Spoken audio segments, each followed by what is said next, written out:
네, 여러분 안녕하세요. 오늘은 이번 11월에 시행되었던 고1 학평 화법 작문 문법을 언어를 보도록 하겠습니다. 자, 우선은 화법 분석 파일이 있는데요. 이 분석 파일 같은 경우는 화법에 출제된 본문을 이렇게 빨간색은 중요한 부분, 파란색은 그에 대한 설명, 초록색은 이와 관련하여 내신이나 모의에서 출제가 되었거나 될 것 같은 그런 내용들을 정리한 것이라고 보면 돼요. 지문 자체가 소설이나 시처럼 상징적인 의미를 많이 가지거나 어려운 건 아니지만 이 지문을 활용해서 다른 변형 문제를 내신에 출제하는 경우가 굉장히 많기 때문에 여러분들이 이 파일을 잘 학습을 해 주실 필요가 있을 것 같고요. 문학, 비문학에 비해서 아무래도 화법이나 작문은 그 비율이 낮죠. 5문제씩 나오니까. 그렇다고 해도 여러분들이 이제 5문제를 또는 작문까지 포함해서 10문제를 다 틀릴 경우에는 굉장히 이제 등급이 크게 떨어지고요. 생각지 못하게 이런 쉽다고 생각했던 화법이나 작문에서 하나를 틀리는 경우에도 또 변수가 될 수 있기 때문에 여러분들이 이제 높은 등급을 희망한다면 이렇게 화법이나 작문에 대한 것도 그리고 언어도 꼼꼼히 공부를 해 주셔야 될 것 같아요. 네, 그래서 지문 자체는 읽지는 않겠습니다. 이런 내용으로 이렇게 그 강아지의 혈액형과 수혈에 대한 얘기였죠. 그런 발표하기였고요. 발표다 보니까 이 부분에 대해서 이렇게 그 혈액형이 나오고 수혈 관계를 보여주는 것은 내용적인 문제가 나올 수도 있지만 예를 들어서 안녕하세요 누구입니다 같은 거는 발표할 때 옆집 아저씨입니다 보다는 수의사입니다 라고 했을 때 강아지의 혈액과 관련된 이 발표가 좀 더 믿을만해지겠죠. 설명에 나오는 걸로는 신뢰성을 높일 수 있겠죠. 이런 식으로 발표 전략 같은 것을 묻는 문제가 꽤 나올 거예요. 이렇게 질문의 형식을 활용하는 거, 학생들의 대답을 유도하는 거, 그 다음에 도표나 그래프를 활용하는 거, 이런 것들이 출제될 수 있음을 알아주시고요. 아래로 내려가 보면은 지문 확인에서는 주제, 특징 등 이 제재에 대한 설명이 이렇게 출제가 아니죠. 정리가 되어 있습니다. 자, 다음 파일을 보시면은 고1 11월 학평 국어 문법 문제가 나오는데 화법 변형 문제. 요 화법 변형 문제 같은 경우는 그러니까 여러분들이 직접 모의고사에서 풀었던 강연에 대한 설명, 적절한 것은 이거가 아마 여러분들 풀었던 문제일 거예요. 그런데 선지를 잘 보시면 그 내용이 좀 다릅니다. 그래서 같은 문제의 발문과 같은 본문이더라도 선지를 달리하는 경우가 있고요. 또는 발문을 반영된 것은 반영되지 않은 것은 이런 식으로 옳고 그른 관계를 바꿔서 이렇게 변형을 하는 경우도 있어요. 그러다 보니 이런 문제가 10번까지 10문제나 출제가 되다 보니 10문제 풀고 나면 모의고사 포함하면 15문제를 푼 거겠고 모의고사에선 3문제가 나오니까 13문제겠네요. 13문제를 푼 게 되겠고 그만큼 이 지문 자체에 대한 이해도가 높아지겠죠. 그래서 학교 시험의 범위에 들어가더라도 네, 여러분들이 쉽게 풀어낼 수 있으실 겁니다. 자, 그러면 화법은 여기까지 얘기하기로 하고요. 다음으로는 장문. 장문 같은 경우에는 화법과 장문, 이건 뭐냐면 4번에서 7번이죠. 보통 화법과 장문이 섞여서 같이 나오는 경우입니다. 그랬을 때 토론, 별점 평가제와 관련된 토론이 나오고, 나에서는 이에 대해서 글을 쓴 것, 학생이 글을 쓴 것이 제시가 돼요. 그래서 이 부분도 역시 이제 본문을 분석해 놓은 이런 파일이 있고, 지문 확인에서는 가와 나로 나눠서 설명을 하고 있다. 이렇게 보시면 되겠습니다. 내용적인 부분은 여러분들이 모의고사 풀 때 다 봤을 거라고 보고 넘어가도록 할게요. 다음 본문을 보시면 다음 파일은 이제 화법과 장문 변형 문제이고요. 역시 10문제로 구성이 되어 있어요. 자, 그리고 장문도 마찬가지. 작문 같은 경우도 똑같이 이렇게 분석 파일과 변형 문제 파일이 있어서 여러분들이 이 분석 변형, 그러니까 분석 파일과 변형 문제를 다 풀어주시면은 충분히 이 모의고사 화법 장문 파트에 대한 이해가 될 거고, 시험 대비가 충분히 될 수 있습니다. 학교 시험에서 모의고사가 시험 범위인 경우에는 반드시 풀어봐야 될 것 같아요. 자, 이제 그리고 언어, 그러니까 문법이죠. 이 언어 영역에 대해서 설명을 할 건데, 사실은 언어 같은 경우가 굉장히 이제 내신에서 많이 다뤄져요. 선생님도 이렇게 파일을 이것저것 보다 보면은 학교 시험지를 볼 일도 많이 있는데, 학교 시험지를 보면 어떤 학교는 1년에 4번 시험을 보는데 그 4번을 전부 다 문법을 포함시키거나 또는 문법만 출제하거나 이런 경우들이 있어요. 그만큼 모의고사에서는 이 문법이 아주 지대한 영향을 끼치진 않죠. 문학이나 독서에 비해서는 출제 문항 수가 적으니까. 그러나 이 문법이 내신에서는 아주 지대한 영향을 끼치고, 여러분들이 문법 공부를 좀 열심히 해주셔야 될 이유가 될 것 같아요. 자, 문법 어떤 문제 볼 거냐? 우선 첫 번째로는 1번 문제를 한번 볼게요. 사이시오 표기에 대해 이해한 것인데요. 자, 이 문제에서 답이 되는 건 몇 번이냐면 4번이에요. 왜냐면 우윳빛과 달리 오렌지빛은 뒷말 첫소리가 된소리로 발음되지 않기 때문에 사이시옷을 표기하지 않은 것이겠군 이라고 했는데, 여러분 이 오렌지빛이라는 이 단어, 오렌지빛 이게 맞을까요? 아니면 오렌지빛 이게 맞을까요? 자, 오렌지빛 이렇게 그냥 비읍 발음을 할 경우는 이런 형태가 될 것이고, 뒷글자를 된소리로 발음을 한다면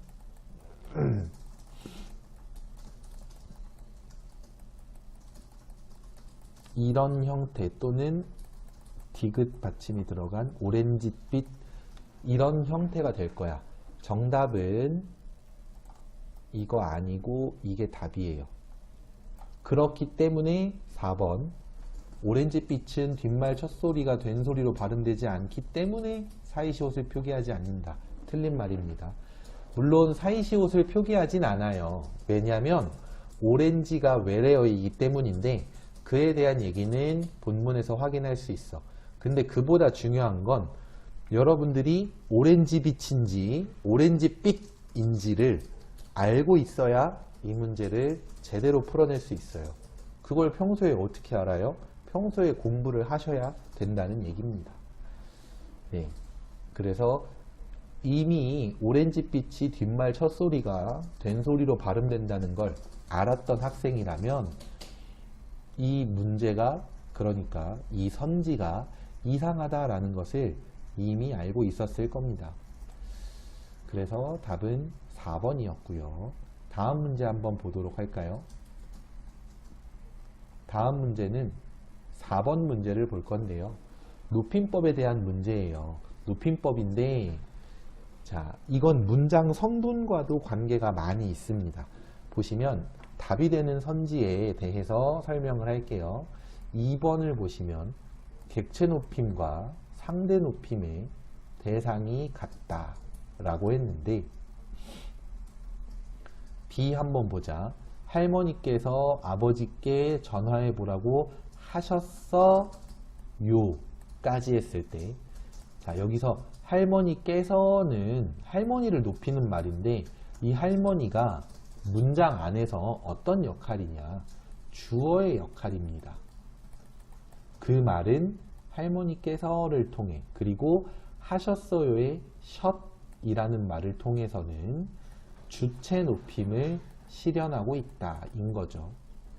그 다음에 아버지께 라고 했죠. 아버지께 라고 했을 때 이 깨는 부사어에 붙는 말이에요. 이걸 반말로, 낮춤말로 할 때에는 아버지에게 라고 하는데 존댓말을 쓸 때에는 아버지께 라고 표시를 하는 게 맞죠. 마지막 어요라는 말, 정확히는 요죠. 요라는 말은 무엇을 높이기 위한 것이냐? 바로 이 말을 듣고 있는 상대방, 청자, 상대 또는 청자를 높이기 위해서 요자를 쓴 겁니다. 자, 이렇게 놓고 봤을 때 부사어, 아버지인 거 알 수 있겠고요. 상대방, 아들이 하는 이 말의 상대방은 여기 아버지 땡땡, 아들 땡땡 있으니까 역시 아버지겠죠. 따라서 2번 선지에서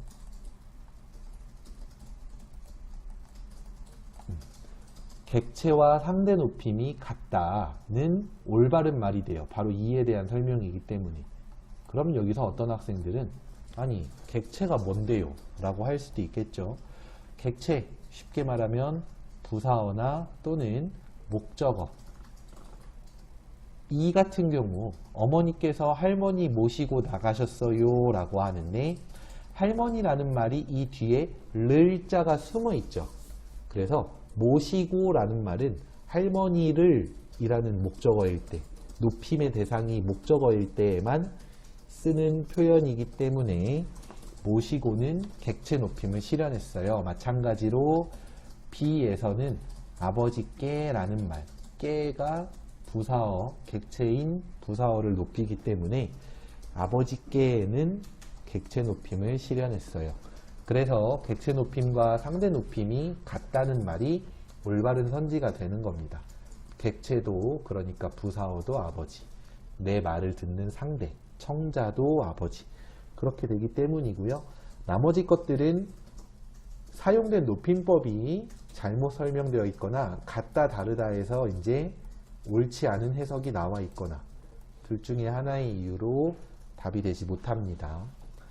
자, 그래서 객체, 주체, 상대라는 개념을 이미 머리에 충분히 담아 두셔야지 이 문제를 어렵지 않게 풀 수 있어요.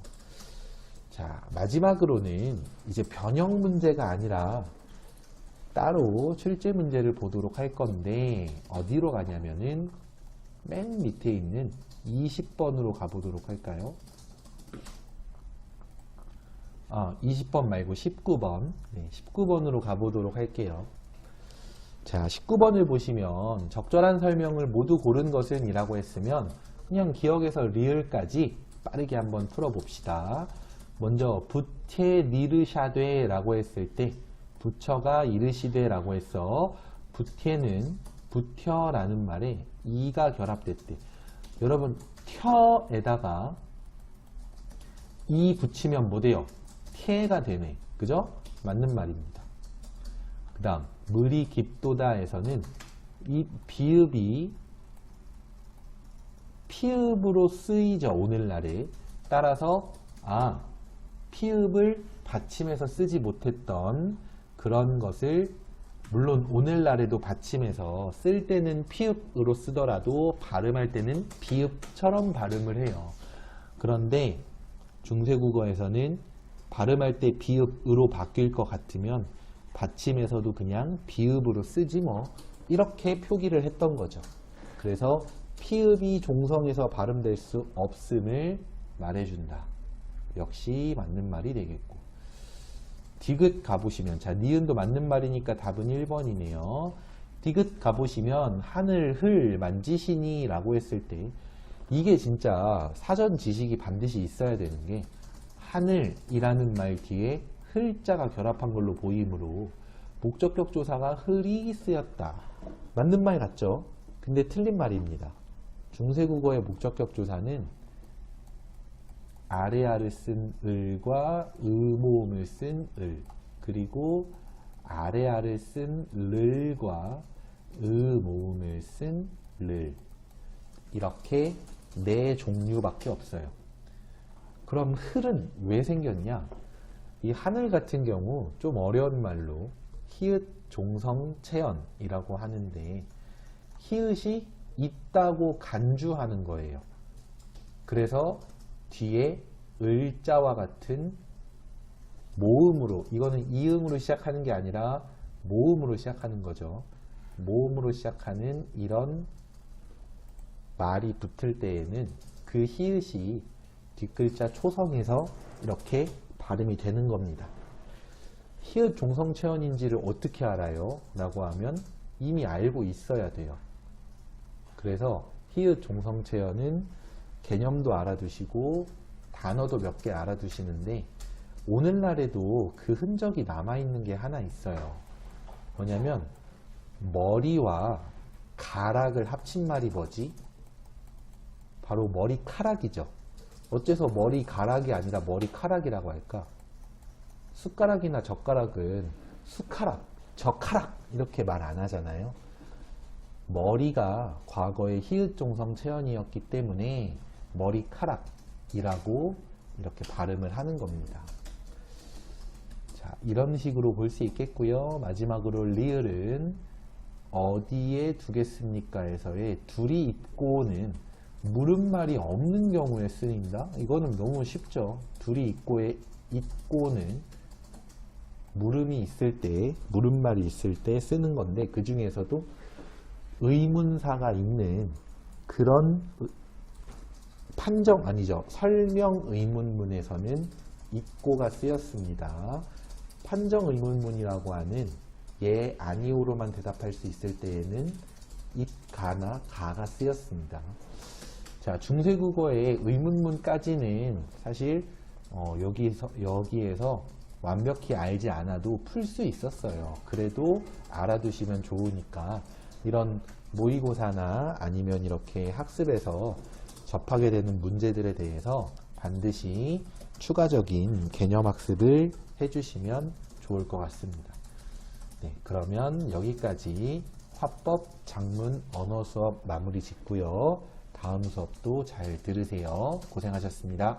그 다음으로는 문학을 살펴보도록 하겠습니다.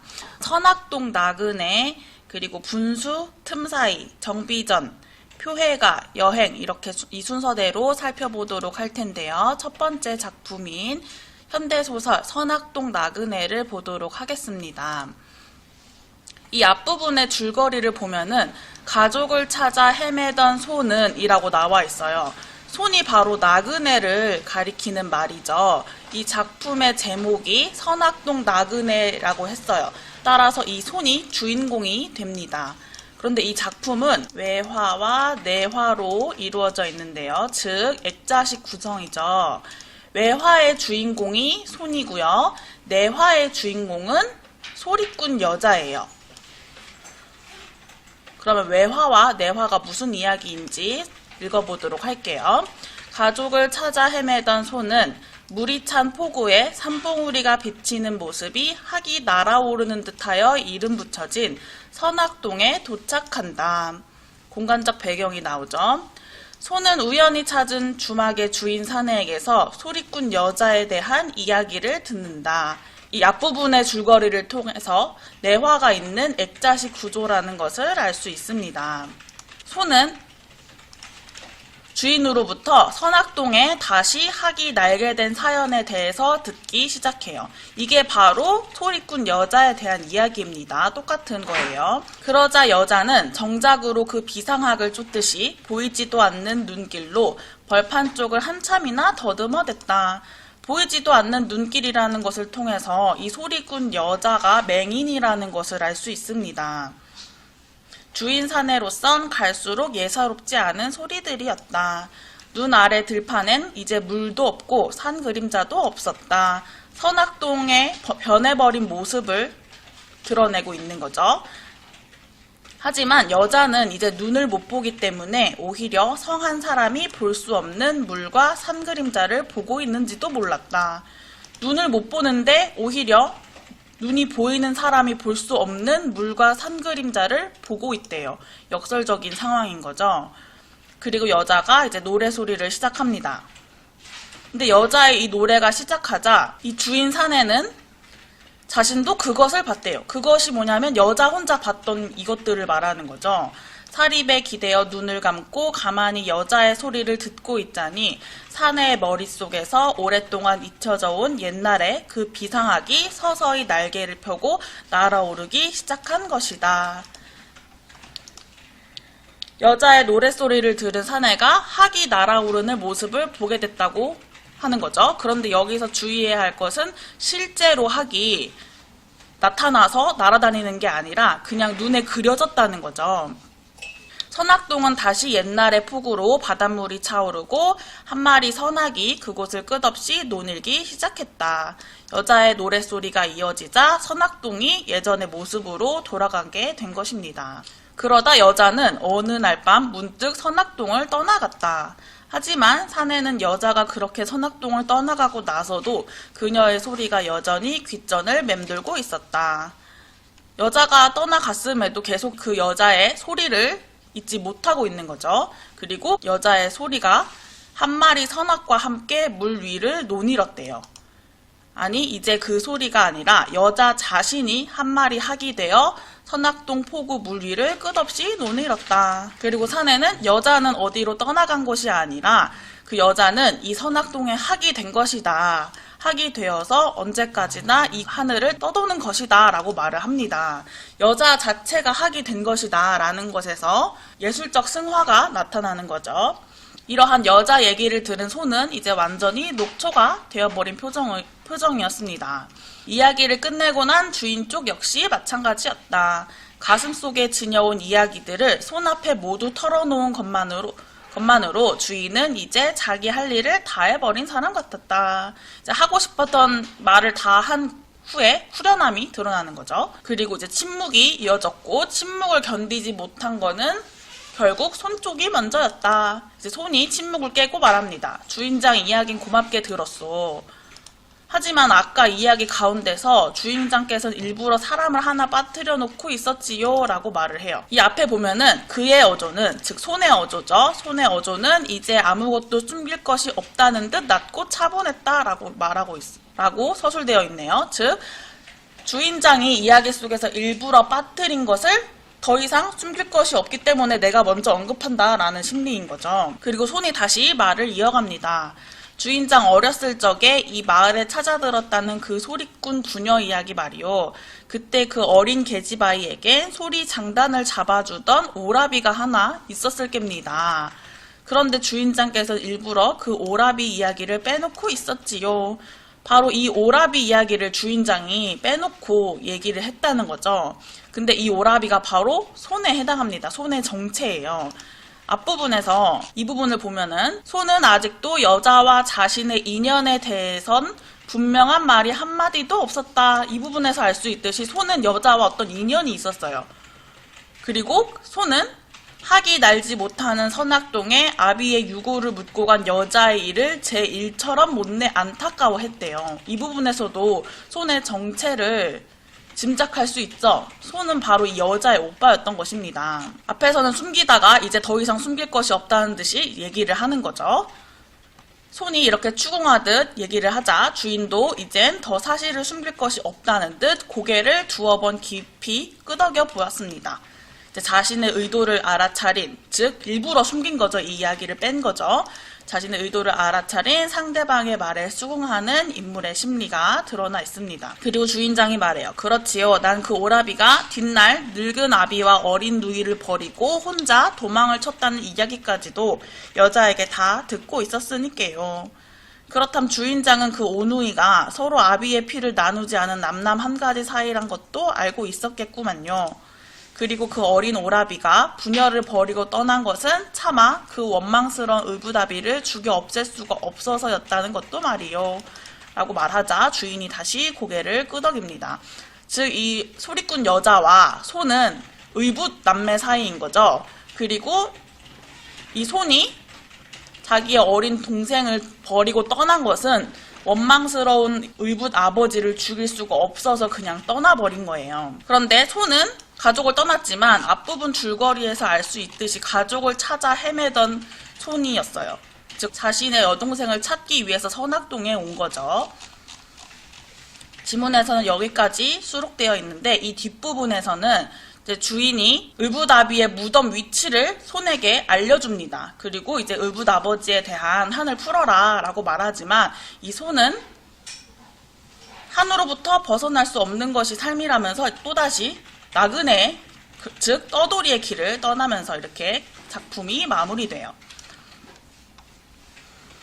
이 작품의 가장 큰 특징은 아까도 말했듯이 외화 안에 내화가 삽입된 액자식 구성을 취하고 있다는 것, 그리고 있었으니까요. 이런 말에서 알 수 있듯이 사투리를 사용해서 향토적 정감과 현장감을 살리고 있다는 것입니다. 이 작품의 주제는 인간적 한의 예술적 승화, 그리고 삶의 한을 예술을 통해 승화시키려는 경지가 되겠습니다. 그럼 선악동 나그네에 대한 문제를 한 문제 풀어보도록 하겠습니다. 8번 주인 사내의 역할을 묻는 문제 풀어볼게요. B에 나타난 주인 사내의 역할로 가장 적절한 것은 B는 주인 사내가 소리꾼 여자에 대한 이야기를 끝낸 이후죠. 그리고 침묵을 견디지 못한 손이 결국 주인장에게 뭐 하나 빠뜨리지 않았냐라고 말하는 이 부분입니다. 이 부분에서 알 수 있는 주인 사내의 역할은 2번이죠. 손이 스스로 말을 하도록 침묵한다. 주인 사내는 손과 여자의 관계를 이미 짐작하고 있었죠. 그러나 손이 직접 그 사실을 이야기하도록 시치미를 떼며 침묵을 하고 있는 것입니다. 8번의 답은 2번입니다. 그 다음에는 분수랑 틈 사이라는 현대시 복합 지문에 대해서 보도록 할게요. 우선 분수를 보겠습니다. 이 작품의 제목에서 알 수 있듯이 이 작품의 중심 제재는 분수입니다. 따라서 1년에 나오는 너는 분수를 말하는 거예요. 1행부터 같이 읽어볼게요. 발도둠하는 너의 자세는 왜 이렇게 두 쪽으로 갈라져서 떨어져야 하는가. 분수의 자세를 말하고 있네요. 분수는 밑에서 솟아올라서 두 쪽으로 이렇게 갈라서 다시 떨어지죠, 물이. 이러한 분수의 속성을 드러내는 것입니다. 발도둠하는 이라는 단어를 반복해서 주제의식을 드러내고 있는데요. 발도둠하는 것은 도약하기 위한 행위로 상승의 이미지에 해당합니다. 따라서 발도둠하는 자세는 지향하는 곳을 향해 가까이 가고자 하는 그런 노력과 의지의 자세를 표현하는 거죠. 그런데 떨어진대요. 이게 숙명인 거죠. 그리고 발도둠하는과 달리 떨어져야 해서 하강의 이미지가 드러납니다. 그 다음 2연을 보면 그리움으로 하여 왜 너는 이렇게 산산이 부서져서 흩어져야 하는가. 두 쪽으로 갈라져서 떨어져서 물방울들이 다 흩어지죠. 그런데 이렇게 발돋움하는 이유는 그리움 때문이래요. 그리움 때문에, 즉 여기서 그리움은 이상 추구를 말하는 거죠. 다시 떨어질 수밖에 없는 분수, 그리고 이상 추구와 좌절을 드러내고 있었습니다. 그 다음 3년을 볼게요. 모든 것을 바치고도 왜 나중에는 이 찢어지는 아픔만을 가져야 하는가? 여기서 알 수 있듯이 계속 하는가가 반복되고 있죠. 연마다 하는가를 반복해서 운율을 형성하고 시적 화자의 의문을 드러내고 있습니다. 모든 것을 바쳤다는 것에서 이상을 추구하기 위해서 열정과 고통스러운 노력이 있었다는 것을 알 수 있죠. 그런데 결국 아픔만을 가져간대요. 자기 분열의 아픔인 거죠. 분수가 솟아올랐다가 두 쪽으로 갈라져 산산이 부서져 내리는 것을 몸이 찢어지는 아픔으로 표현하고 있는 것입니다. 그 다음 사연을 볼게요. 내가 내 스스로에 보내는 이별의 안타까운 눈짓만을 가져야 하는가. 즉 이 말은 부서져 흩어지게 할 수밖에 없는, 이별할 수밖에 없는 그런 서글프고도 아픈 슬픔을 가져야만 하는가라는 거죠. 찢어지는 아픔과 안타까운 눈짓과 모두 자기 분열의 아픔을 표현한 것입니다. 그 다음 5연. 왜 너는 다른 것이 되어서는 안 되는가? 여기서 다른 것은 이런 숙명을 가지지 않은 것, 즉 발돋움하지 않는 것. 발돋움하지 않으니까 이렇게 떨어져서 찢어질 필요도 없는 것을 말하는 거죠. 따라서 초월적 세계를 추구하지 않고 좌절할 필요도 없는 존재를 말합니다. 분수가 아닌 잔잔한 수면 같은 존재를 의미하는 거죠. 여기에서 분수의 숙명에 대한 화자의 인식이 드러납니다. 현실의 한계에서 벗어날 수 없는 분수의 상황에 대한 화자의 인식이 담겨 있는 거죠. 떨어져서 부서진 무수한 내가 왜 이런 선연한 무지개로 다시 솟아야만 하는가. 분수는 초월적 세계인 이상향에 대한 동경과 그 좌절감을 경험하는 존재로 초월적 세계를 동경하다가 결국 떨어지니까 생을 마감하게 되는 거죠. 그런데 이러한 삶은 아름답다는 화자의 인식이 선연한 무지개라는 시어에서 드러나는 것입니다. 즉 좌절을 딛고 다시 발돋움하는 삶의 눈물겨운 아름다운 모습을 형상화한 것이에요. 그리고 다시 솟는다고 했으니까 도전이 끝없다는 것을 알 수 있죠. 끝없는 도전과 좌절이 나타납니다. 그리고 떨어지고 또 솟고 떨어지고 솟고 이런 거니까 순환성의 이미지와 관련되는 거죠. 따라서 화자는 분수를 자신의 상황에 머무르지 않고 다른 것들과 다르게 현실의 한계를 극복하려는 초월 의지를 지닌 존재로 인식하고 있는 것입니다. 이 작품의 주제는 끝없이 다시 발돋움하게 하는 영원한 그리움 또는 이상적이고 초월적인 세계에 대한 끝없는 도전이 되겠습니다. 그러면 틈 사이를 볼게요. 이 작품의 제목에서 알 수 있듯이 틈 사이, 실금 같은 그런 틈 사이에 긍정적인 측면에 주목하고 있습니다. 우선 화자는 일행에서 알 수 있듯이 잘 빚어진 찻잔을 들여다봅니다. 관조적인 태도가 드러나는 거죠. 그 찻잔은 수없이 실금이 가 있대요. 잘 빚어져 있는데 실금이 많대요. 좀 역설적인 상황인 거죠. 화자가 찻잔에서 실금을 발견했어요. 마르면서 굳어지면서 스스로 제 살을 조금씩 벌려 그 사이에 뜨거운 불김을 불어넣어 쓰리라. 얽히고 설킨 그 틈 사이에 바람이 드나들고 비로소 찻잔은 그 숨결로 살아있어 그 틈 사이들이 실뿌리처럼 찻잔의 형상을 붙잡고 있는 게다. 여기에서는 찻잔에 실금이 생긴 이유에 대한 화자의 추측이 드러나 있고 화자는 그 틈 사이들이 실뿌리처럼 찻잔의 형상을 붙잡고 있다고 말하고 있어요. 즉, 이 직유법을 통해서 틈 사이가 찻잔의 형상을 완전하게 하는 것이다 라고 말하고 있는 거죠. 틈 사이가 고울수록 깨어져도 찻잔은 나를 세우지 않는다. 미리 제 몸에 새겨놓은 돌아갈 길, 그 보이지 않는 작은 틈 틈 사이가 계속 반복되고 있죠. 틈 사이를 반복해서 운율을 형성할 뿐만 아니라 주제의식을 강조하고 있습니다. 이 틈 사이가 찬물을 새지 않게 한단다. 찻잔에 이 실금이 막 가있고 틈 사이가 있는데 물을 넣어도 새지 않는데요. 그것도 역설적인 상황인 거죠. 찻잔의 실금의 긍정적인 기능에 해당합니다. 잘 지어진 콘크리트 건물 벽도 양생되면서 제 몸에 수없는 실핏줄을 긋는다. 이 벽도 찻잔과 마찬가지로 찻잔의 실금처럼 실핏줄을 긋는데요. 찻잔과 콘크리트 건물 벽에 공통점이 나타나 있는 거죠. 틈 사이가 있다는 것입니다. 그 미세한 틈 사이가 차가운 눈바람과 비를 막아준다고 한다. 진동과 충격을 견디는 힘이 거기서 나온단다. 여기에서도 틈 사이에 긍정적인 기능이 나타납니다. 이런 외부의 시련을 막아주고 외부의 충격을 견딜 수 있는 힘도 준대요. 끊임없이 서로의 중심에 다가서지만 벌어진 틈 사이 때문에 가슴 태우던 그대와 나.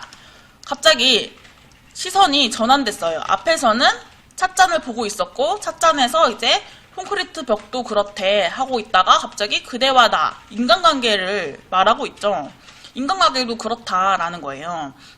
앞서 나온 틈 사이는 찻잔, 콘크리트 건물의 틈 사이니까 화자의 시선이 외부의 대상을 향했지만 이 시행에서 틈 사이는 인간관계의 틈 사이를 의미하므로 화자의 인식이 전환됨을 확인할 수 있습니다. 그 틈 사이까지가 하나였음을 알겠구나. 이제 찻잔의 실금을 통해서 깨달음을 얻은 거죠.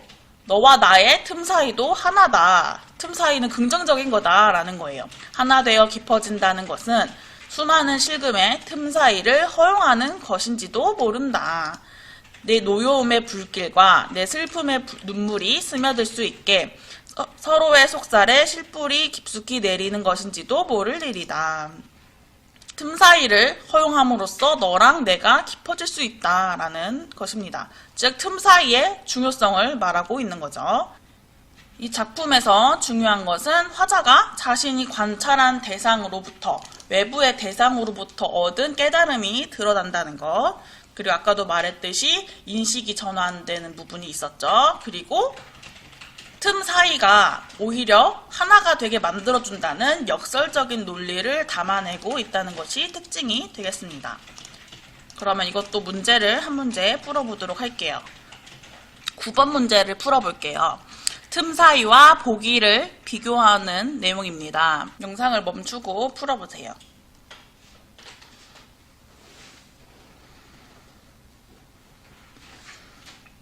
풀어보셨나요? 9번의 답은 5번입니다. 1번부터 볼게요. 나와 보기 모두 거리의 중요성에 대해 이야기하고 있군. 나는 틈 사이의 중요성, 보기는 간격의 중요성에 대해서 이야기하고 있습니다. 둘 다 거리가 중요하다는 거죠. 2번, 나와 보기 모두 시적 화자의 깨달음이 드러나고 있군. 나는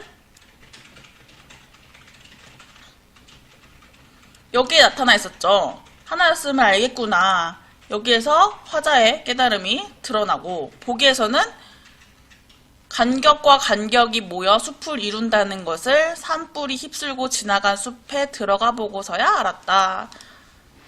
여기서도 화자의 깨달음이 드러나죠. 3번. 나와 보기 모두 시어의 반복을 통해 운율을 형성하고 있군. 나에서는 틈 사이가 반복되고 있었고, 보기에서는 나무와 나무 사이가 반복되고 있죠. 그리고 알았다도 반복되고 있고. 4번. 나와 달리 보기는 대상과 화자의 거리에 따른 화자의 인식 변화가 드러나고 있군. 이 보기에서는 숲을 멀리서 바라보고 있을 때 인식과 산불이 지나간 숲에 직접 들어가 본 후에 인식이 드러나고 있어요. 따라서 숲과 화자의 거리에 따른 화자의 인식 변화가 나타나고 있는 거죠. 5번. 나는 보기와 달리 자연물을 의인화하여 표현하고 있군. 찻잔이 자신의 살을 조금씩 벌린다고 했고, 이런 부분에서 의인화를 확인할 수 있죠. 하지만 보기에서도 나무를 의인화하고 있어요. 보기는 나무를 인격화해서 인간의 삶과 관련된 의미를 부여하고 있는 작품으로 뭐 이런 부분에서 의인화를 확인할 수 있는 거죠. 따라서 9번의 답은 5번이었습니다. 다음에는 고전소설 정비전을 보도록 하겠습니다. 작품명에서 알 수 있듯이 정비가 이 작품의 주인공인데 글을 읽으면은 정비라는 단어는 등장하지 않아요. 정비는 바로 정소저에 해당하는 것입니다. 앞부분의 줄거리를 읽어보면 정소저는 양경의 계략으로 전쟁에 나가게 된 정원수를 그리워하며 힘든 나날을 보낸다. 이때 민가를 자맹하던 태자가 우연히 정소저를 보게 되고 그녀의 아름다움과 기상에 반하여 그녀를 아내로 삼겠다고 결심한다. 여기서 알 수 있는 것은 정소저가 태자의 눈에 들어서 태자가 그녀를 아내로 삼겠다고 결심을 해요. 태자는 황제의 아들이죠. 따라서 정소저가 태자의 아내가 되기 때문에 태자 비가 되고 그래서 정비로 불리는 거구나 라는 것을 추측할 수가 있습니다. 정소저가 주인공이고 정소저는 여자죠. 따라서 이 작품은 여성 소설이에요. 그리고 이 작품에서 정비가 여러 위험과 고난을 무릅쓰고 왕후가 되는 과정을 영웅적으로 그렸어요. 정비의 영웅적인 면모를 보여주기 때문에 여성 영웅소설에 해당합니다. 그리고 태자라는 것은 황제의 아들인데 우리나라는 왕이면 왕이고 세자면 세자지 황제라는 단어는 쓰지 않죠. 따라서 태자라는 단어를 통해서 이 작품의 공간적 배경이 중국이라는 것을 알 수 있습니다. 이 작품은 중국 당나라의 황실을 중심으로 사건이 전개돼요. 그리고 앞부분의 줄거리를 통해서 알 수 있는 것도 고전소설의 특징인 우연성이 드러나는 거죠. 이렇게 앞부분 줄거리를 통해서 알 수 있는 정보가 많기 때문에 앞부분 줄거리는 꼭 읽으셔야 합니다. 그러면 이제 본문을 보도록 할게요. 정소저 시비를 데리고 관음사로 행하거늘 태자 또한 여복으로 갈아입고 시비를 데리고 관음사로 찾아가니 모든 스님이 합장하며 소저는 누구 집 행차이온지 알지 못하겠거니와 이런 누지에 왕림하셨습니까? 즉 정소저가 시비를 데리고 절로 갔어요. 근데 태자도 여장을 하고 여자처럼 옷을 입고 자신도 똑같이 이 절로 향한 거예요. 여장한 태자를 보고선 스님이 어느 댁 여자냐라고 묻는 거죠. 그랬더니 태자가 자신을 주상궁댁 소저라고 말을 합니다. 나는 주상궁댁 소저인데 부친께서 임지로 가셔서 안위를 위하여 발언코자 왔나이다 라고 하니까 이 스님이 정강로댁 소저, 즉 정소저죠. 정소저도 부친의 안위를 위해서 왔다던데 너랑 사연이 똑같다, 딱하다 라고 말을 해요. 그러자 주소저가 짐짓 탄식하며 말하기를 고전소설은 대부분 전지적 시점의 서술자가 사건을 서술하죠. 이렇게 친절하게 인물의 심리를 직접적으로 제시해 줍니다. 그 소저의 정도가 나와 같도다 하고서 슬퍼하면서 말하니까 노승이 주소저, 즉 태자를 위로했대요. 주소저와 정소저 다 같이 발언코자 왔다 하니 함께 발언하면 좋겠다 하고 정소저를 보고 주소저의 사연을 설명하고 서로 만나보면 좋겠다라고 말을 하니까 정소저가 세상에 또 나랑 같은 사람이 있다니 하고선 동병상련을 느끼는 거죠. 잠시 후 주소저 눈을 들어 정소저를 살펴보니 탁월한 풍채와 늠름한 기상이 사람의 정신을 놀라게 하였다. 보통 여자를 묘사할 땐 이런 식으로 묘사하진 않죠. 고전소설에서 남자인 것처럼 이렇게 풍채가 탁월하고 기상이 늠름하다 이렇게 설명을 했네요. 즉 이걸 보고선 여러분들이 정소저 남자인데 여장한 건가? 이렇게 착각을 할 수 있어요. 출제자도 이것을 노리고 선지에 제시를 했었죠. 하지만 정소저는 여자입니다. 주소저가 자신의 사정을 얘기하니까 물론 이 사정은 거짓말이죠. 그러자 정소저가 제8자가 기구하여 10살 전에 모친을 이별하고 다만 부친만 바라고 지냈더니 학명이 지중하여 부친은 전장에 가시고 실로 몸이 의지할 곳이 없사와 불전의 지성으로 바로 나와 부친께서 입성하여 쉬 돌아오기를 바라고 있습니다. 라고선 자신의 상황을 설명을 합니다. 자기 엄마도 잃고 이제 아빠만 바라보고 살았는데 아빠까지 전장에 나갔다.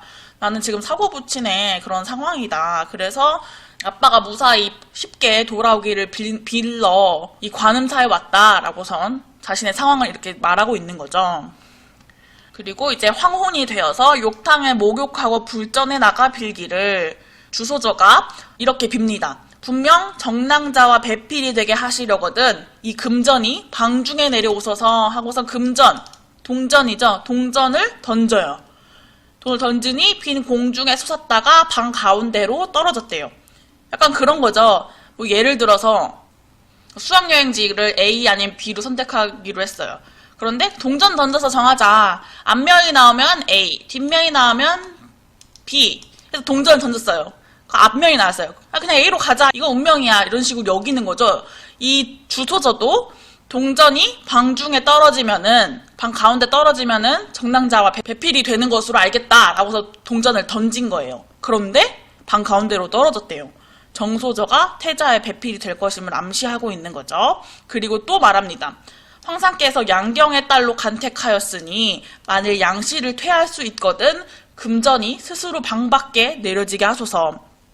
황상께서 즉 태자의 아빠인 황제죠. 황제가 양경의 딸을 태자비로 간택했대요. 근데 이 양씨랑 결혼을 미루고 싶은 거야. 왜냐면 정소저와 결혼하고 싶으니까요. 따라서 양씨를 퇴할 수 있거든 동전을 방 밖에 내려지게 해달라라고선 동전을 던졌는데 진짜로 여러 번 돌다가 문 밖으로 내려갔대요.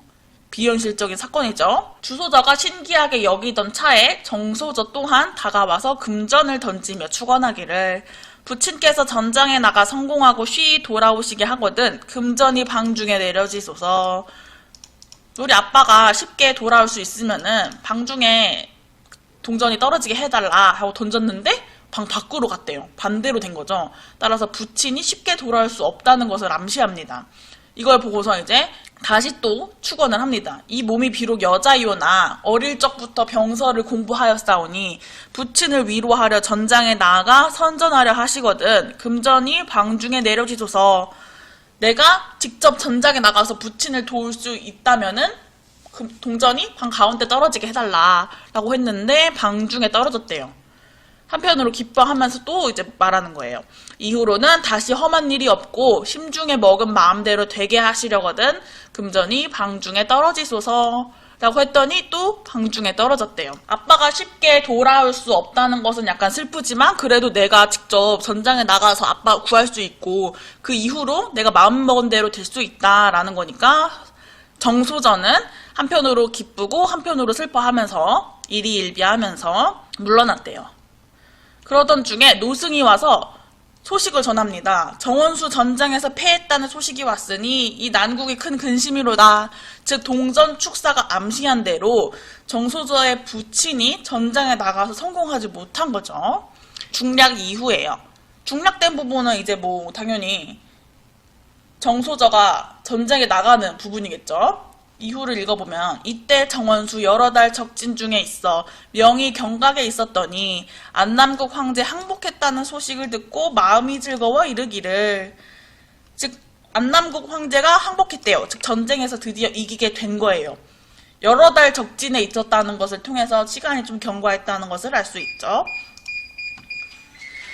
이제 이 사람 고향에 돌아가 우리 황상을 배웠고 조상 향화를 받들고 정령 그리던 자식을 보겠도다. 그리던 자식은 바로 정소저죠. 이렇게 말하는데 밖에 한 장수가 찾아와서 원수를 기다립니다. 이 장수는 정소저예요.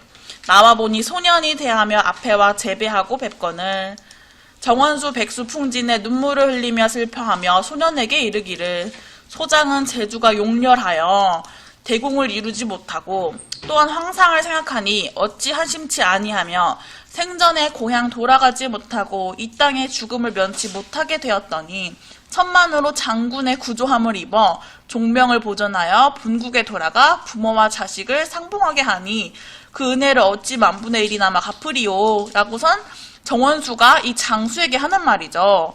나는 재주가 별로 없어서 큰 업적을 이루지 못했는데 너 때문에 내가 살았다. 너 때문에 부모와 자식 상봉할 수 있게 되었다. 이 은혜를 어떻게 갚냐라고 말하는 거예요. 즉 정원수는 장수가 자신의 딸인지 모르는 상황입니다. 그리고 소저가 말합니다. 여식 정모는 부친의 위급함을 듣고 잠깐 남자 되어 적진을 진정시키고 그간에 그리던 부친 일시도 그냥 있을 수 없어 불초 하나만 부친을 위하고자 하였사오니 부친은 안심하옵소서라고서 이제 자신의 정체를 밝히는 거죠. 자신이 잠깐 남장을 했었다라고 말을 하는 거예요. 이 말을 듣고 정원수가 놀라면서 한참 말을 못하다가 정신을 진정시키고 다시 보니 남자 의복으로 환역하였으나 얼굴이 분명히 다시 보니까 자기 딸이 맞았대요. 이렇게 글이 끝납니다. 이 제시된 부분에 남장 모티프와 여장 모티프 모두가 나타나죠. 그런데 이 작품이 여성 영웅 소설인 만큼 남장 모티프를 좀 더 중점적으로 다루고 있습니다. 이 모의고사 문제에 제시된 이 표와 보기를 읽었다면 보다 쉽게 내용을 이해하셨을 수 있을 거예요. 별로 어려울 게 없는 소설이었습니다.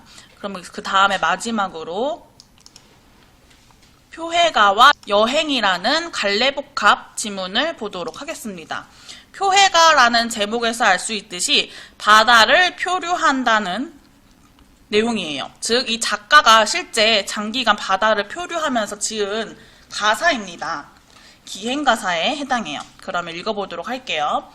도연이 취한 후에 선판 치며 즐기더니 서북간 일진 광풍 호련히 일어나니 태산 같은 높은 물결 하늘에 닿았구나. 주중인이 황망하여 조수할 길 있을 소냐. 이 배 안에서 술을 먹고선 선판을 치면서 즐기고 있었는데 갑자기 서북에서 거센 바람이 일어나더니 밖에 보니까 태산같이 높은 물결이 하늘에 닿았대요. 즉 파도가 엄청 세진 거칠어진 상황을 드러내는 거죠. 그래서 이걸 보고선 배 안에 있는 사람들이 당황해서 손 쓸 길이 없었다. 나는 새 아니니 어찌 살기 바라리요. 나는 새도 아니니까 지금 이 상황을 뭐 날아서 도망갈 수도 없고 어떻게 파도를 피할 수 없다라는 거죠. 밤은 점점 깊어가고 풍랑은 더욱 심하다. 만경창파 이렵선이 끝없이 떠나가니 넓은 바다 한 척의 작은 배가 끝없이 떠나간대요. 즉 표류하는 상황인 거죠. 슬프다. 무슨 죄로 하직 없는 이별인가. 슬프다라고 화자의 심리가 직접적으로 드러나 있어요. 내가 무슨 죄를 졌길래 지금 이 바다에서 죽게 되어 있는가 라고 말하는 거죠. 일생일사는 자고로 예사로되 어복송의 영장함은 이안이 원통한가. 자기가 죽게 될 것에 대해서 원통해하고 있는 거죠. 부모 처자 우는 거동 생각하면 목이 맨다. 죽기는 내 분수나 기갈은 무슨 일인가. 배고프고 목마르면 어떡하는가. 명천이 감동하시어 대우를 내리심에. 명천이 하늘이 감동했는지 큰 비를 내렸다. 돛대 안고 우러러서 낙수를 먹었으니. 그래서 그 비를 떨어지는 물을 먹은 거예요. 갈한 것은 진정하나 입에서 성에 나네. 비를 먹었으니까 갈증은 진정되었는데 목마름은 해소했는데 입에서 성에 난다는 것은 이 밑에 풀이에서 알 수 있듯이 입에 성해가 돋을 정도로 차갑다는 거예요.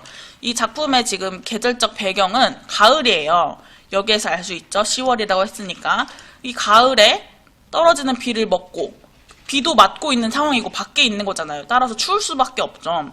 그래서 입에서 성해가 난다라고 표현을 한 거예요. 밝으면 낮이런가 어두우면 밤이런가 5, 6일 지낸 후에 원원이 바라보니 동남간 3대도가 은은히 솟아났다. 5, 6일이 경과했어요. 그리고 멀리 바라보니 동남쪽에 3개의 큰 섬이 보이는 거예요. 그래서 이 섬이 일본인가 짐작해서 배 기구들을 수리를 했대요. 왜냐면 여기 내리려고 한 거죠. 그런데 무슨 일로 바람 형세 또다시 변하는가. 바람이 다시 거세져서 내리지 못한 거죠. 태양에 표탕하여 물결에 부침하니 하늘을 부르짖어 죽기만 바라더니 선판을 치는 소리 귓가에 들리거늘 물결인가 의심하여 황급히 나가보니 잔없는 검은 고기 배 안에 뛰어든다. 파도 소린가 싶어서 나가봤는데 갑자기 검은 고기가 배 안에 뛰어들었대요. 검은 고기는 아마 고래겠죠. 생으로 토막 잘라 8인이 나눠 먹고 경각의 끈을 목숨 힘입어 보존하니 황천이 주신 겐가 해신의 도움인가. 이 고기 아니었으면 우리 어찌 살았으리. 이 고기를 8명이서 같이 나눠 먹고 겨우 이제 목숨을 부지했다라는 거죠. 그래서 이 배 안에 뛰어든 검은 고기 덕분에 죽을 뻔한 목숨을 보존하게 된 것을 황천, 저승 또는 해신, 바다를 다스리는 신의 도움으로 생각을 하고 있는 거예요. 어느덧 10월이라 초사일 아침날에 큰 섬이 앞에 배나 인력으로 어찌하리. 자연이 바람결에 섬 아래 닿았구나. 아까도 말했듯이 이 부분에 시간적 배경이 드러나고 큰 섬이 앞에 보이는데 인력으로 어떻게 할 수가 없다. 사람의 힘으로 도달할 수 있는 것이 아니다. 라고 해서 서리법이 빈번하게 사용되고 있죠. 이 작품은 예기치 않은 표류로 인한 경험의 기록을 담고 있었고 사실 장편 가사여서 엄청 내용이 길어요. 중국에 도착해서 중국에서 본 것들도 표현하고 있고 또 표류를 통해서 자신이 깨달은 바도 드러내고 있는 가사입니다. 그 다음에 여행이라는 수필에 대해서 보도록 할게요. 이 작품은 현대 수필인데 수필이니까 나는 서술자이자 글쓴이 자신이겠죠. 읽어볼게요. 나는 책상 위에 지도를 펴놓는다. 수없는 산맥, 말할 수 없이 많은 바다, 호수, 낯선 항구, 숲, 어찌 산만을 좋다고 하겠는가. 어찌 바다만을 좋다고 하겠는가. 산은 산의 기틀을 감추고 있어서 좋고 바다는 또한 바다대로 호탕해서 경솔히 그 우열을 가려서 말할 수 없다. 산과 바다는 각기 다른 장점을 지니고 있으니까 어떤 것이 더 좋다라고서 우열을 가릴 수 없다는 거죠. 그렇지만 날더러 두 가운데서 오직 하나만을 가리라고 하면 부득불 어쩔 수 없이 바다를 가질 수밖에 없다. 우열을 가려 말할 수 없지만 할 수 없이 한 가지만 무조건 선택해야 한다면 바다를 선택한다는 거죠. 바다에 대한 글쓴이의 긍정적인 인식이 드러나고 있는 거예요. 앞서 봤던 표해가에서는 화자가 표류하고 있는 상황이었기 때문에 바다는 화자에게 벗어나고 싶은 공간인데 이 여행에서 바다는 긍정적인 공간으로 대조돼서 나타나고 있는 거죠.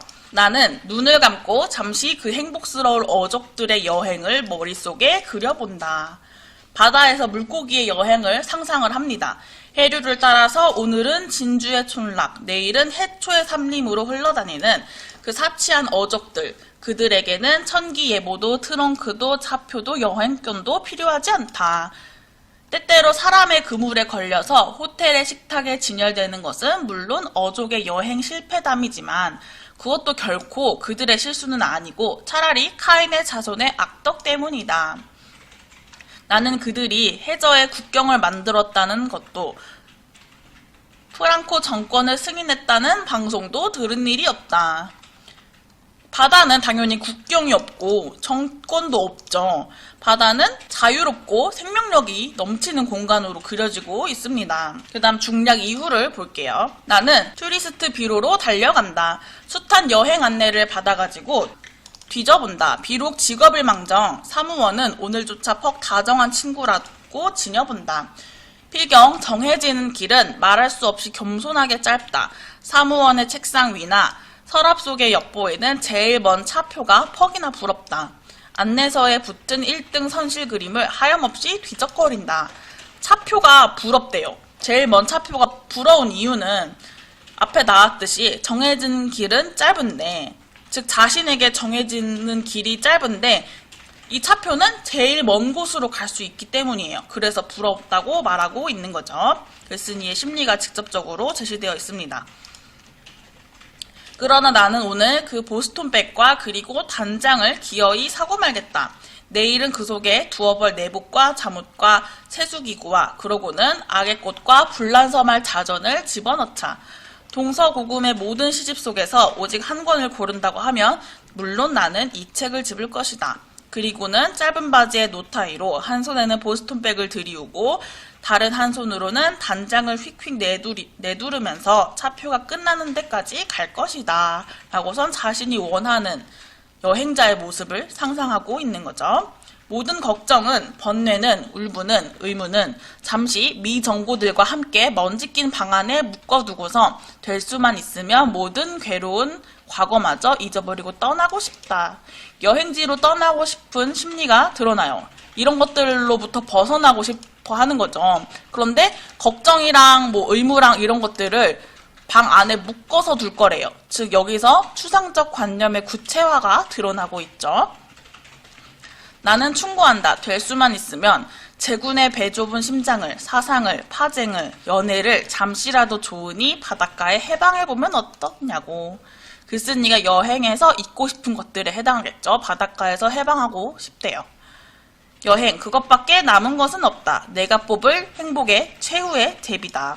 그것마저 싱거워지면 그때는 슈르리얼리스트의 그 말썽 많던 설문을 다시 한번 참말 생각해보아야지. 집이 배좁았다. 고향이 배좁았다. 나라가 배좁아진다. 지금 점층적 표현이 나타나고 있는 거죠. 세계마저 배좁아지면 다음에는 어디로 갈까? 라고선 글이 끝납니다. 여행에 대한 소망과 글쓴이에게 지니는 여행의 의미를 드러낸 수필이었습니다. 이 작품도 마찬가지로 문제에서 이 보기에서 작품에 대한 힌트를 제공하고 있죠. 가의 바다는 화자가 직접 체험하는 공간으로 예상치 못한 조난을 당한 화자가 생명의 위협을 느끼며 벗어나고 싶어하는 공간이고, 한편 나의 바다는 글쓴이가 상상하는 공간이자 자유롭고 생명력 넘치는 공간으로 이를 통해 글쓴이는 일상에서 벗어날 수 있는 꿈을 꾸게 된다. 이 보기만 읽어도 대충 이 작품의 내용을 알 수 있고 작품의 주제까지도 추측할 수 있습니다. 따라서 보기를 읽었다면 더 쉽게 읽었을 수 있을 거예요. 지금까지 문학 총 6개의 작품에 대해서 살펴봤어요. 이 변형 문제들도 꼭 풀어보시길 바랍니다. 반갑습니다. 나무 아카데미입니다. 이번 영상에서는 2021년 시행된 고1 11월 학력평가 국어 영역 중 독서 파트 공부해 보도록 할게요. 독서 파트 지문이 총 3개가 나왔었죠.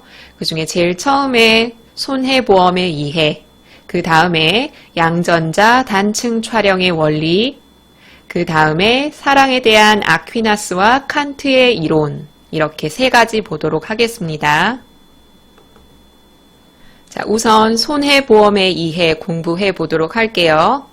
이 글은 손해보험에 대해서 여러 가지 개념들을 소개하는 글인데, 이 글의 핵심은 일단 개념 정리가 확실히 돼 있어야 한다는 거예요. 특히 보험 가액, 보험 금액, 그리고 피보험 이익, 이 개념들이 정리가 되어 있어야 내용 확인 문제도 수월하게 풀 수 있거든요. 우리 그럼 이 글 들어가 보도록 할게요. 첫 번째 문단에서는 손해보험이 무엇인지 정의를 하죠.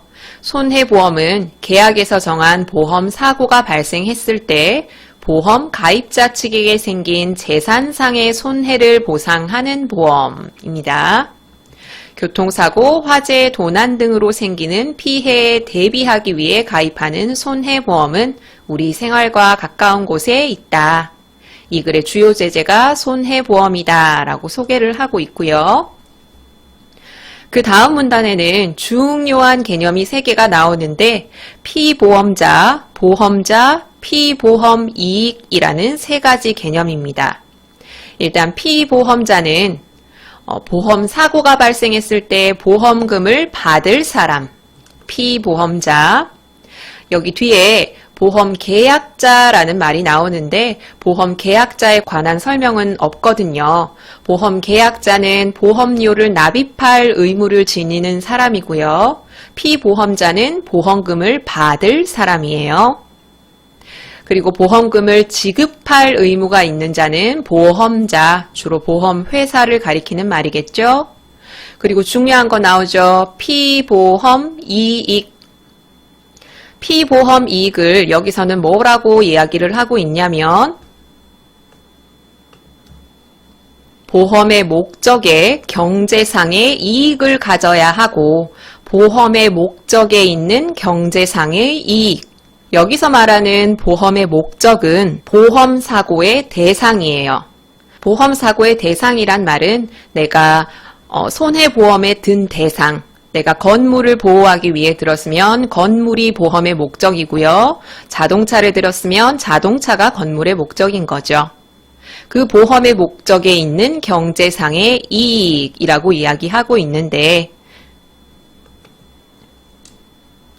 잃어버릴 염려가 있는 이익, 그것이 피보험 이익입니다. 다시 한번 중요합니다. 내 보험의 목적에 있는 경제상의 이익, 내가 잃어버릴 염려가 있는 이익, 그것이 피보험 이익입니다. 피보험 이익으로 인정되려면 몇 가지 요건이 필요하다고 말하고 있죠. 세 가지가 나오는데 첫 번째로는 객관적으로 금전으로 산정할 수 있는 경제적 가치를 가져야 한다. 예를 들어 개인적, 정신적, 도덕적 이익은 금전으로 객관적으로 산정할 수 없기 때문에 피보험 이익이 될 수 없다. 두 번째, 적법한 이익이어야 한다. 내가 갈취한 대상으로 보험에 들 수 없다.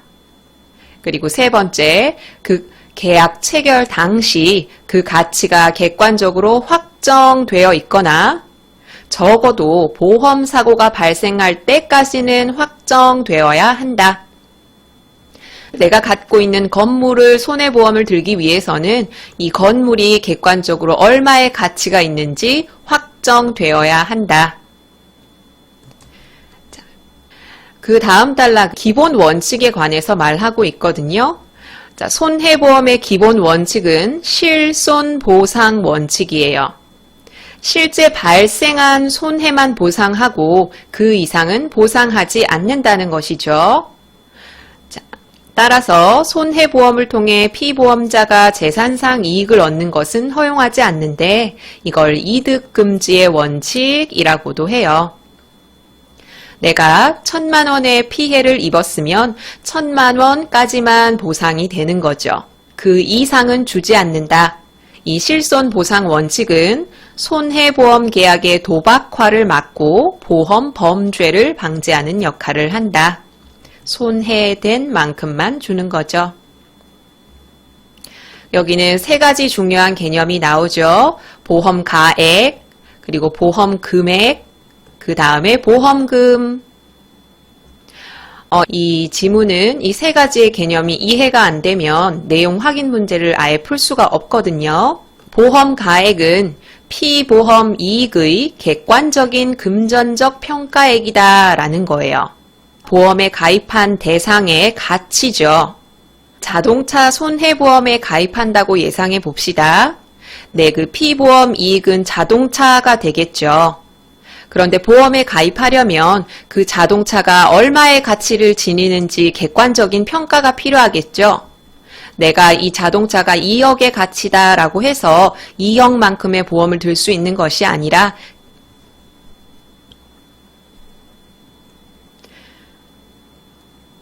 그래서 보험에 가입하기 전에 이 자동차의 가치를 평가를 하는 거예요. 객관적으로 평가를 했더니 1억이라고 합시다. 그럼 이 1억이 보험 가액이 되는 거예요. 객관적으로 평가한 가치.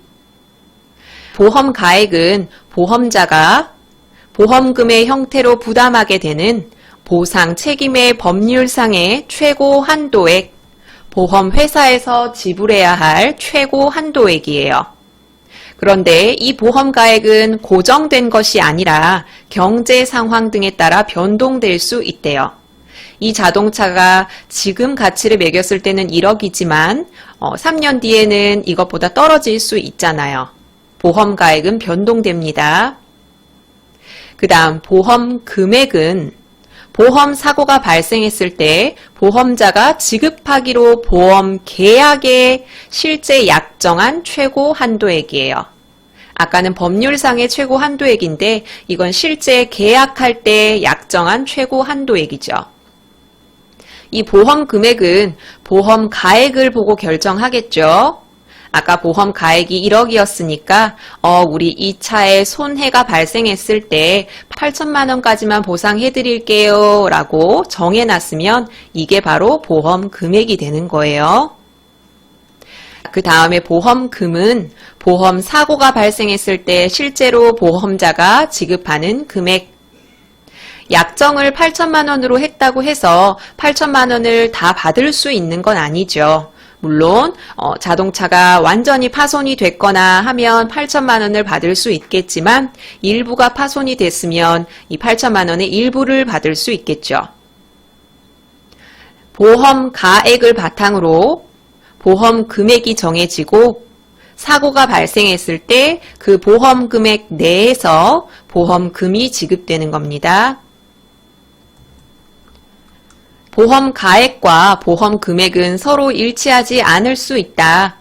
보험 금액이 보험 가액을 현저하게 초과하는 경우, 아까 보험 금액이 8천만 원이었죠. 그런데 자동차의 가치가 뚝 떨어져서 보험 가액이 1억이 아니라 5천으로 떨어졌어요.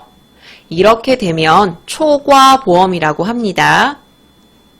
손해보험에서 보험 가액을 초과하는 부분에서는 피보험 이익이 존재하지 않으므로 보험 가액, 내 자동차의 가치를 넘어서는 부분에서는 내가 가지고 있는 바가 없잖아요.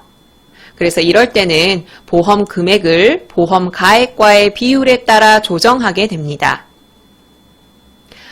이렇게 초과보험이 당사자가 의도하지 않은 채 이루어졌으면 단순한 초과보험이라고 하고, 의도를 가지고 돈을 더 받기 위해서 재산사에게 이익을 얻을 목적으로 체결했을 때는 사기에 의한 초과보험이라고 해요. 사기에 의한 초과보험은 그 계약 자체를 무효로 한다고 하죠.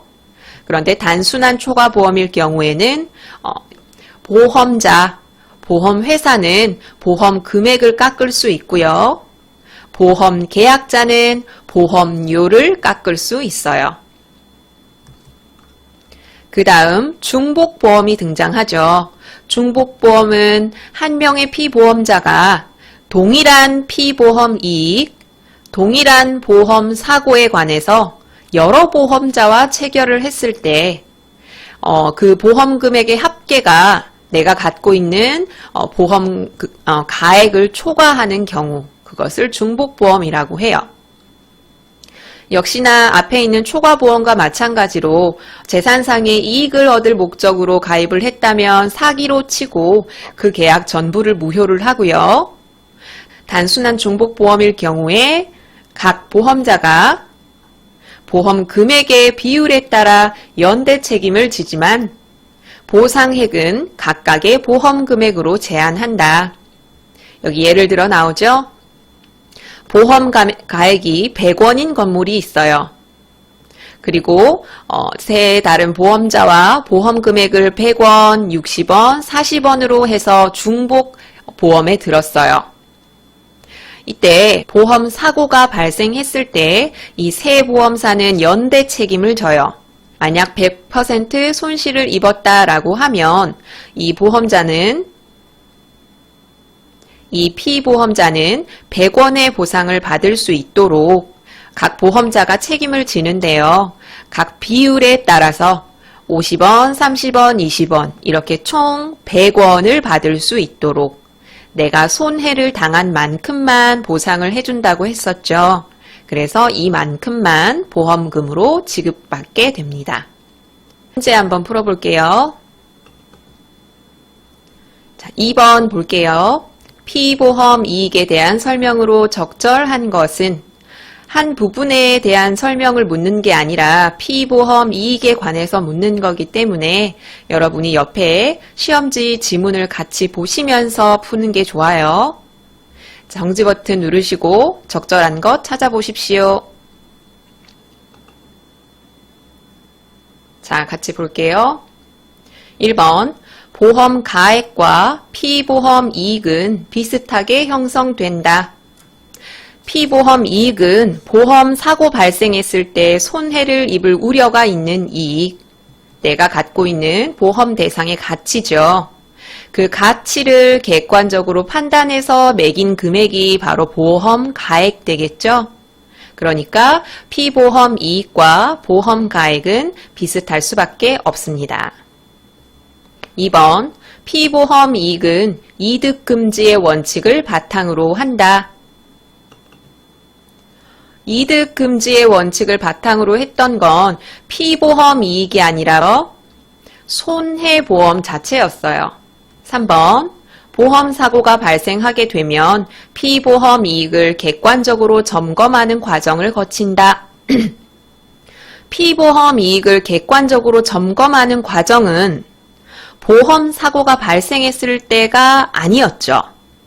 자, 위에 여기 피보험 이익으로 인정되려면 몇 가지 요건이 필요하다 해서 여기 계약 체결 당시 그 가치가 객관적으로 확정되어 있어야 하고 적어도 보험 사고가 발생할 때까지는 확정되어야 한다. 그러니까 보험 사고가 발생하게 됐을 때 점검을 하는 것이 아니라 손해보험에 가입하기 전에 혹은 사고가 발생하기 직전까지라도 점검을 해야 되는 것이다. 그래서 3번도 틀렸고요. 4번, 중복보험 중 단순한 중복보험은 피보험 이익이 다른 경우에도 이것이 인정된다.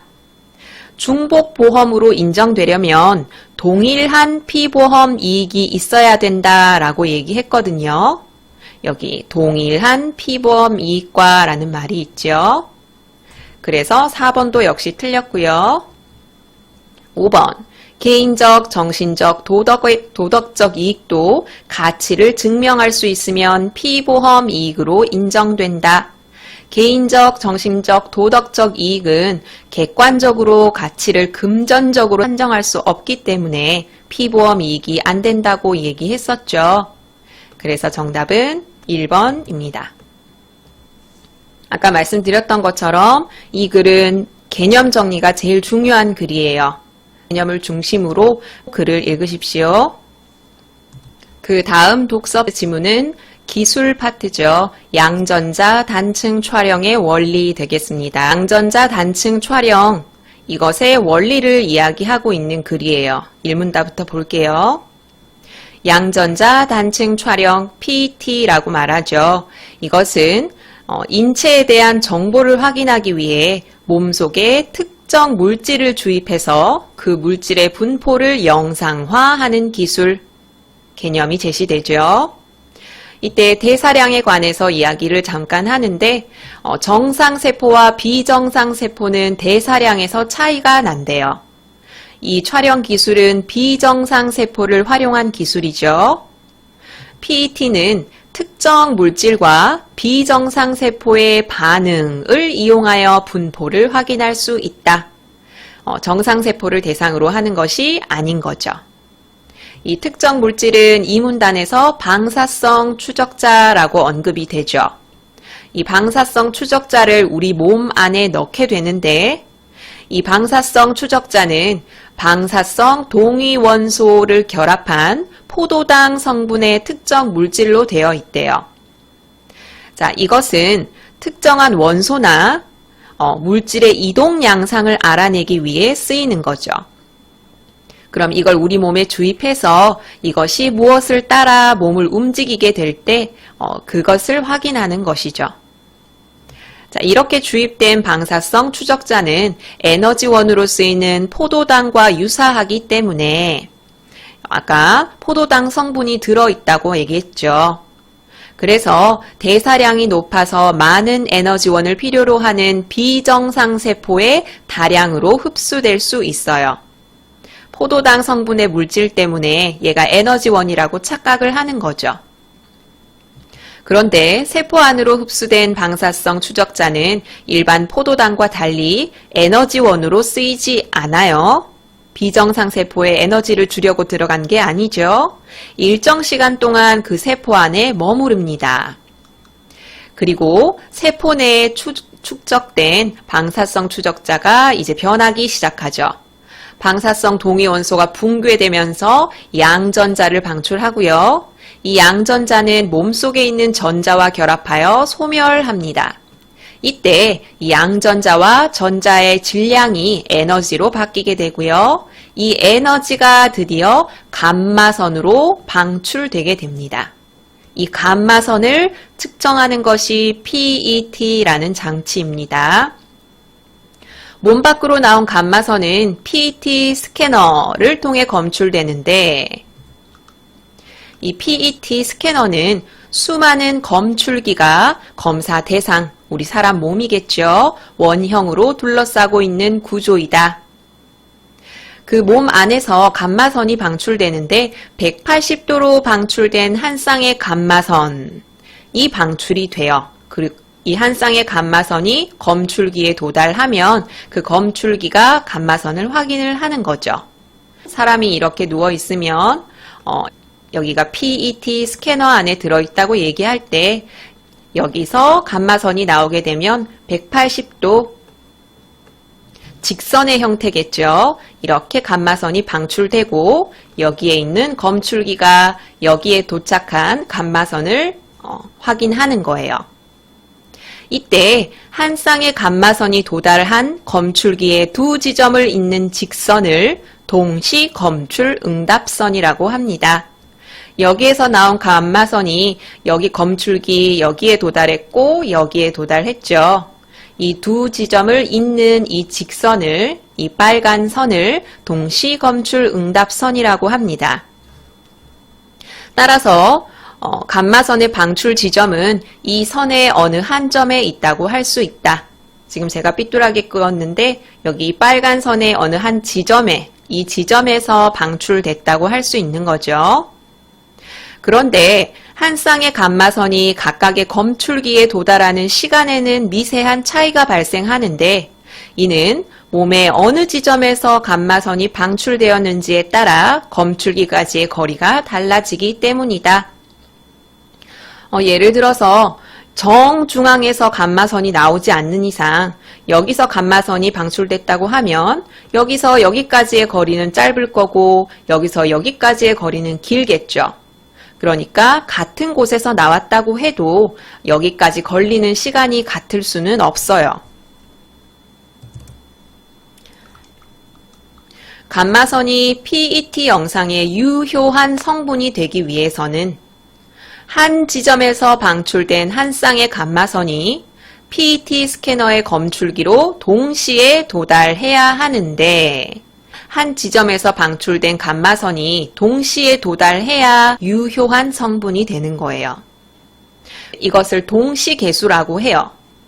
그런데 한 쌍의 감마선이 완전히 동시에 도달하는 경우는 현실적으로 불가능하다.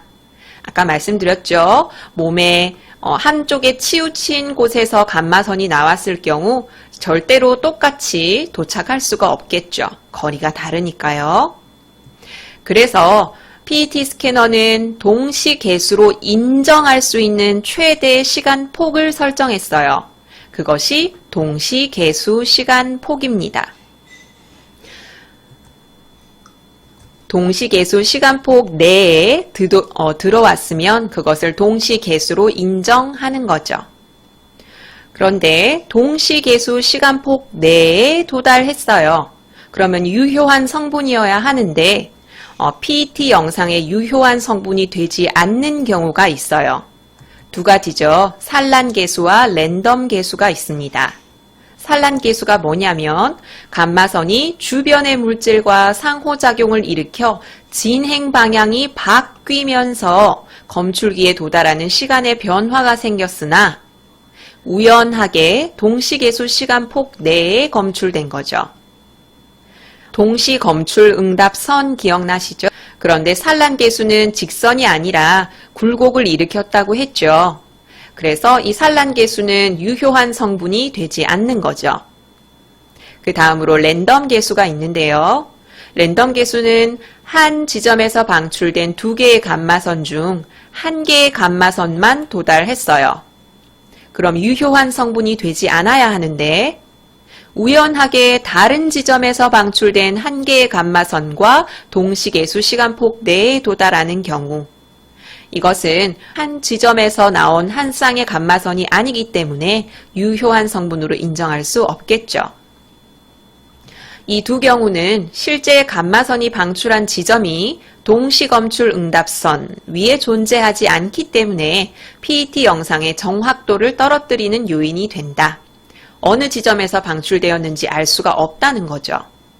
한 지점에서 방출된 한 쌍의 감마선이 아무런 방해를 받지 않고 동시계수 시간폭 내에 도달한 것, 그것을 참계수라고 하는데 이것만 유효한 영상 성분이 되는 거예요. 한 지점에서 방출된 한 쌍의 감마선이어야 하고요. 아무런 방해를 받지 않고 들어와야 되는 거예요.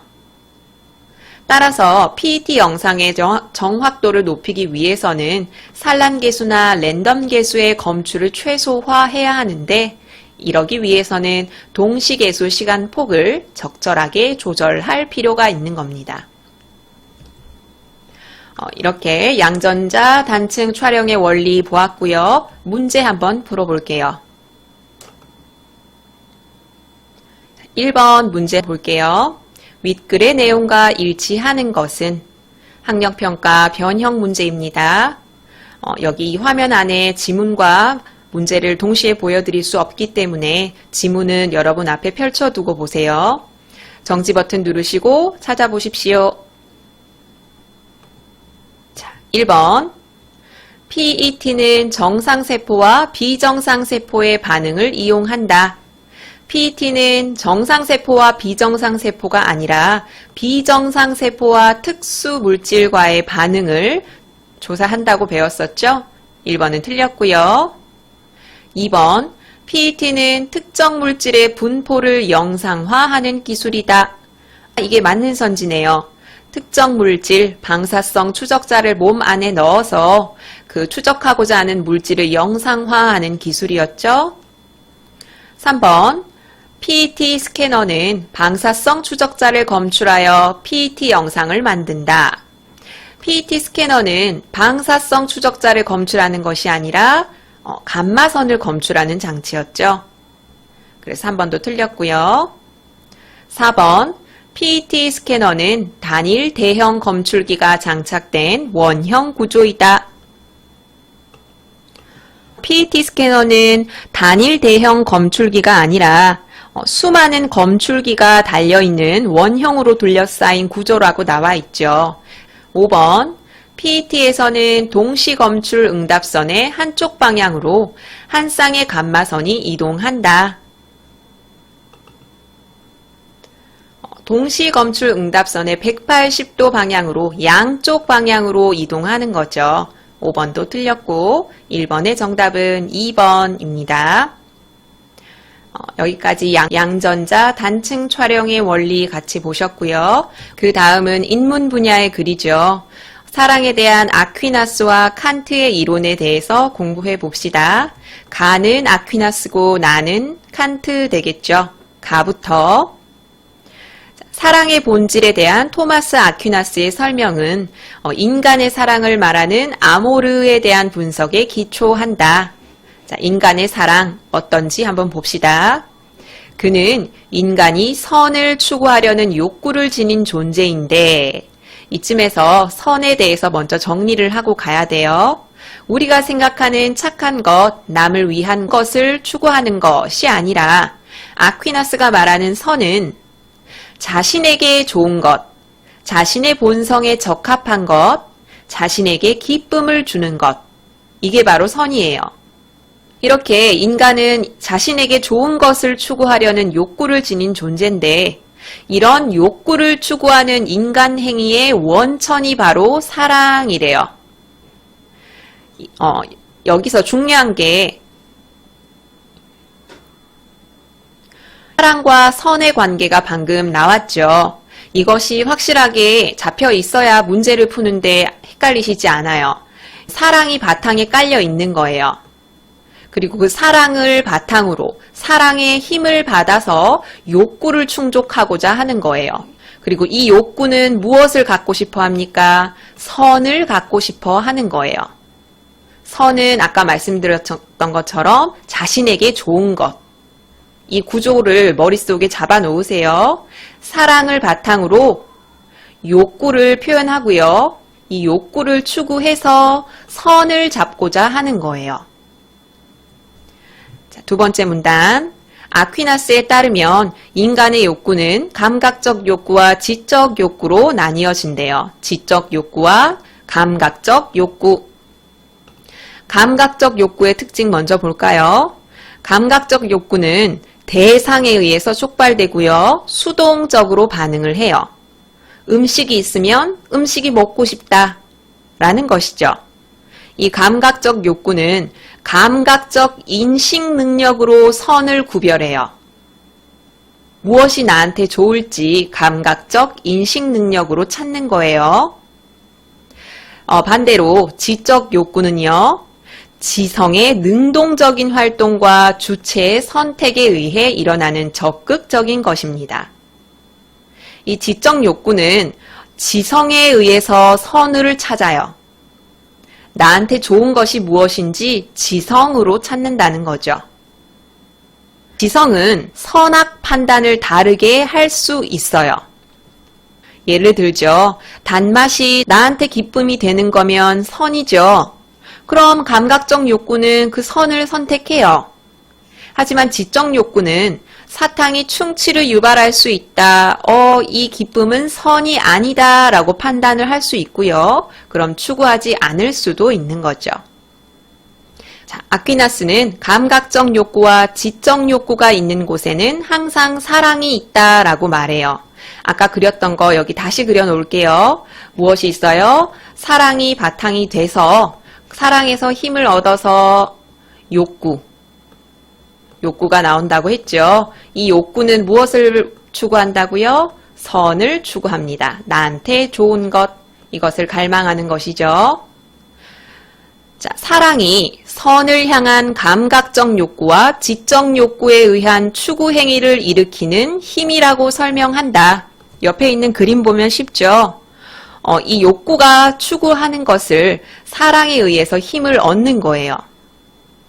아퀴나스는 감각적 욕구에 의한 추구 행위를 정념이라고 칭을 해요. 사랑을 전제하지 않은 정념은 없다. 그렇죠. 정념도 욕구니까 정념은 당연히 사랑을 바탕으로 하는 것이죠. 선을 향한 사랑에서부터 여러 정념이 비롯된다고 하였다. 만약 여러 대상에 대한 감각적 욕구들이 동시에 일어난다면 어떻게 될까? 여러 감각적 욕구들이 동시에 일어났을 때는 지성에 의해 판단하고 선택한다. 지성. 다른 것보다 더 선이라고 이해된 것. 다시 말해서 더 자기한테 좋다고 느끼는 것. 그것을 판단해서 추구하는 거죠. 결국 아퀴나스가 말하는 인간의 사랑은 선에 대한 자신의 이해에 입각하기 때문에 그렇기 때문에 결국 아퀴나스가 말하는 인간의 사랑은 선에 대한 자신의 이해에 입각하기 때문에 자신에게 선인 것에 대한 사랑을 근본으로 한다. 나한테 좋은 것에 대한 사랑, 그것을 추구하는 것을 근본으로 한다. 그 다음 칸트의 견해 한번 볼게요. 칸트는 사랑을 두 가지로 나누어서 설명을 하죠. 감성적 차원의 사랑과 실천적 차원의 사랑. 감성적 차원의 사랑은 남녀 간의 사랑과 같은 예를 들 수 있는데 인간의 경향성에 근거한 사랑. 실천적 차원의 사랑은 의무로서의 사랑입니다. 칸트는 감성적 차원의 사랑보다는 실천적 차원의 사랑을 더 주목하고 가치를 부여하고 있어요. 실천적 차원의 사랑이 왜 가치 있는지를 설명하기 위해 개념을 깔아두는 것이 바로 이 문단이에요. 칸트는 인간은 도덕 법칙을 실현하려고 하는 선의지를 지닌 존재예요. 선의지란 말 그대로 선을 지향하는 의지, 선한 것이라고 말하죠. 그는 인간이 도덕적인 존재가 될 수 있는 것은 이성이 인간에게 도덕 법칙을 의무적으로 부여하기 때문에 인간이 도덕적이라고 말하고 있습니다. 칸트에게 의무란 건요, 이런 도덕 법칙에 대한 존경심 때문에 어떤 행위를 필연적으로 해야만 하는 것, 그것을 의무라고 보고 있어요. 도덕 법칙을 따르고자 하는 것이 의무인 것이죠. 그래서 이런 도덕 법칙은 너는 무엇을 해야 한다 라는 명령의 형식, 정언 명령이라고도 얘기하거든요. 이런 형식으로 나타나고요. 칸트는 선의지에 따라 의무로부터 비롯된 행위를 실천하는 것, 이것만이 도덕적 가치를 지니고 있다고 봅니다. 그러니까 칸트의 관점에서 감성적인 차원의 사랑은 의무가 아니죠. 그냥 자연적으로 끌리는 거예요.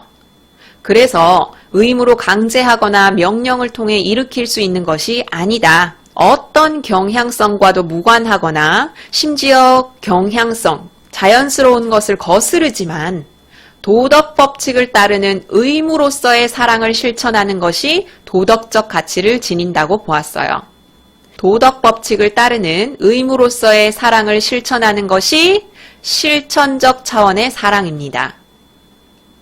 그러니까 이 실천적 차원의 사랑만이 도덕 법칙으로 명령할 수 있으며 인간에 대한 실천적 차원의 사랑은 모든 인간이 서로에게 갖는 의무인 거죠. 칸트는 두 가지 차원의 사랑 중 실천적 차원의 사랑이 도덕 법칙을 따르고자 하기 때문에 가치가 있다라고 보고 있습니다. 문제 볼게요. 자, 우리 2번 보겠습니다. 기억에 대한 설명으로 적절한 것은, 기억은 여기 아퀴나스가 말했던 욕구입니다. 욕구 두 가지 기억나시죠? 감각적 욕구와 지적 욕구. 여기 화면에 지문을 다 담을 수 없기 때문에 지문 꼭 펼쳐놓고 풀어보세요. 기억은 욕구. 자, 그럼 욕구에 대한 설명으로 적절한 것. 정지 버튼 누르시고 찾아보십시오. 자, 같이 볼까요? 1번, 궁극적으로 사랑을 추구한다. 욕구는 궁극적으로 추구하는 것이 무엇이었습니까? 사랑이 아니라 선을 추구하는 것이었죠. 자기에게 좋은 것. 2번, 욕구에서 사랑이 비롯된다. 역시 같은 말이죠.